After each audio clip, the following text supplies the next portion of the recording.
Friends, ఇగో మా పాప శివయ్య భక్తురాలు. శివయ్య పూలు ఏరుకొచ్చింది. కింద పడ్డ పూలు మాత్రమే ఎక్కుతాయంట తండ్రికి. ఆ పూలు ఏరుకొచ్చింది, కూర్చుతుంది. అంతేనా బేట? హాయ్ చెప్పు ఒకసారి. Hi friends. అందుకే శివయ్య పూలు ఏరుకొచ్చి కష్టపడి ఏరుకొచ్చింది మా కూతురు.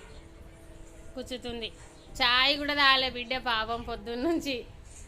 బిస్కెట్లు లేవని అలిగింది. తిడితే కోపం వస్తే ఇక పోయింది. ఇక కోపంలో పోయి శివయ్య పూలు ఏరుకొచ్చి నేను శివయ్యకు పూజ చేస్తాను. ఇంక ఈరోజు శుక్రవారం కదా, అందుకే వెళ్తుంది ఫ్రెండ్స్. ఇక మా బాబు ఇడు, మా